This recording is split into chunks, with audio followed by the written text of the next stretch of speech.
Earning management atau manajemen laba. Manajemen laba adalah campur tangan manajemen dalam proses pelaporan keuangan eksternal dengan tujuan untuk menguntungkan pihak tertentu.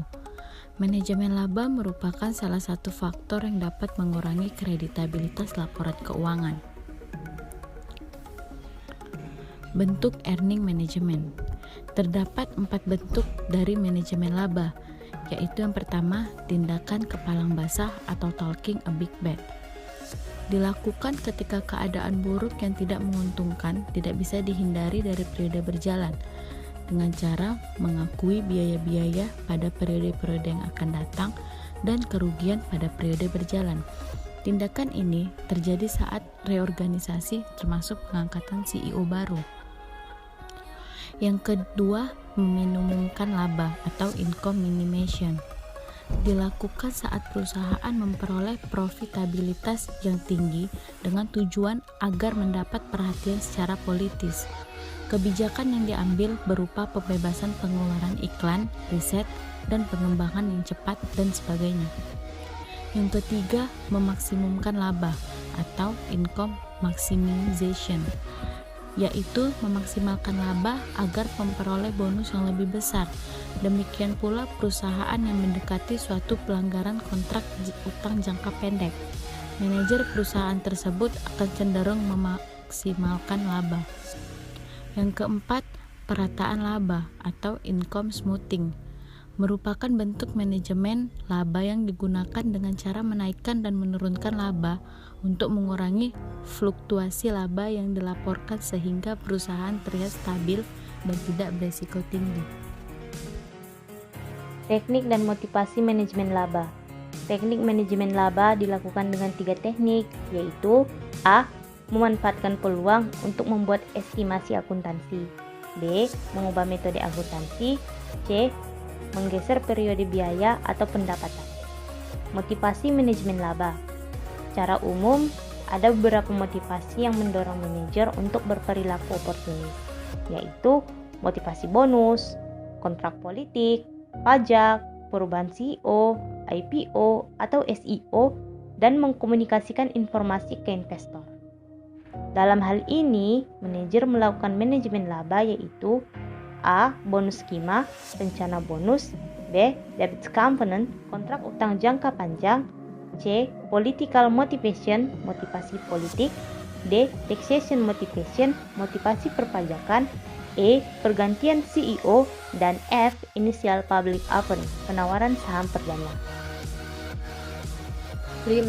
Teknik dan motivasi manajemen laba. Teknik manajemen laba dilakukan dengan 3 teknik, yaitu A. Memanfaatkan peluang untuk membuat estimasi akuntansi. B. Mengubah metode akuntansi. C. Menggeser periode biaya atau pendapatan. 6. Motivasi manajemen laba. Secara umum, ada beberapa motivasi yang mendorong manajer untuk berperilaku oportunis, yaitu motivasi bonus, kontrak, politik, pajak, perubahan CEO, IPO, atau SEO, dan mengkomunikasikan informasi ke investor. Dalam hal ini, manajer melakukan manajemen laba, yaitu A. Bonus scheme atau rencana bonus. Manajer-manajer perusahaan yang menggunakan rencana bonus akan memaksimalkan pendapatan pada masa kini atau tahun berjalan mereka. Manajer yang bekerja di perusahaan dengan rencana bonus akan berusaha mengatur laba yang dilaporkan agar dapat memaksimalkan bonus yang akan diterimanya. B. Debt covenant atau kontrak utang jangka panjang.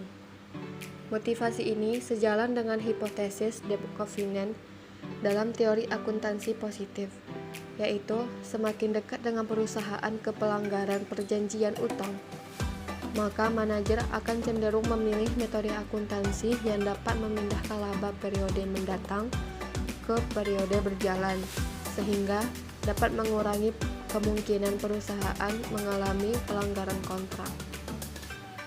C. Political motivation atau motivasi politik. Perusahaan-perusahaan besar dan industri strategis cenderung menurunkan laba untuk mengurangi visibilitasnya, khususnya dalam periode kemakmuran tinggi. Tindakan ini dilakukan untuk memperoleh kemudahan dan fasilitas dari pemerintah, misalnya subsidi. D. Taxation motivation atau motivasi perpajakan. Perpajakan merupakan salah satu alasan utama mengapa perusahaan mengurangi laba yang dilaporkan. Dengan mengurangi laba yang dilaporkan, maka perusahaan dapat meminimalkan besar pajak yang harus dibayarkan kepada pemerintah. E. Pergantian CEO. CEO yang akan habis masa penguasaannya atau pensiun dengan mengeluarkan strategi memaksimalkan laba untuk meningkatkan bonusnya. Demikian pula dengan CEO yang kinerjanya kurang baik. Ia akan cenderung memaksimalkan laba untuk mencegah atau membatalkan pemecatannya. F. Initial Public Offering atau penawaran saham perdana. Saat perusahaan go public, informasi keuangan yang ada dalam prospektus merupakan sumber informasi yang penting. Informasi ini dapat dipakai sebagai sinyal kepada calon investor tentang nilai perusahaan. Untuk mempengaruhi keputusan calon investor, maka manajer berusaha menaikkan laba yang dilaporkan. Pada umumnya, tujuan investasi adalah yang pertama untuk memperoleh pendapatan yang tetap dalam setiap periode, antara lain seperti bunga, royalti, dividen, atau uang sewa, dan lain sebagainya. Yang kedua, untuk membentuk suatu dana khusus, misalnya dana untuk kepentingan ekspansi dan kepentingan sosial. Yang ketiga, untuk mengontrol atau mengendalikan perusahaan lain melalui kepemilikan sebagai ekuitas perusahaan tersebut. Yang keempat, untuk menjamin tersedianya bahan baku dan mendapatkan pasar untuk produk yang dihasilkan. Yang kelima, untuk mengurangi persaingan di antara perusahaan-perusahaan yang sejenis. Yang keenam, untuk menjaga hubungan antar perusahaan. Lalu, dasar keputusan investasi. Berikut ini akan dibahas masing-masing dasar keputusan investasi. Yang pertama ada return, yaitu tingkat keuntungan yang diperoleh dari investasi. Return dapat berupa dua macam, yaitu yang pertama, return yang diharapkan atau expected return adalah tingkat return yang diantisipasi investor di masa depan. Yang kedua, return realisasi atau return aktual merupakan tingkat return yang didapatkan investor di masa lalu.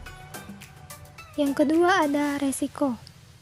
Ketika berinvestasi, selain mengharapkan return tertentu, investor juga harusnya menanggung tingkat resiko. Dalam konteks manajemen investasi, resiko merupakan penyimpangan atau perbedaan antara return yang diharapkan dengan return yang benar-benar diterima oleh investor atau return aktual. Hubungan return dan resiko dalam investasi, investor selalu memperhatikan tingkat return yang diperoleh dengan resiko yang menyertai investasi tersebut. Semakin besar tingkat return yang diperoleh, maka semakin besar resiko yang menyertainya. Apabila terdapat investasi yang memberikan tingkat return yang tinggi dengan resiko yang relatif kecil, maka sebagai investor yang rasional dan memahami hubungan resiko dan return perlu lebih cermat dan waspada.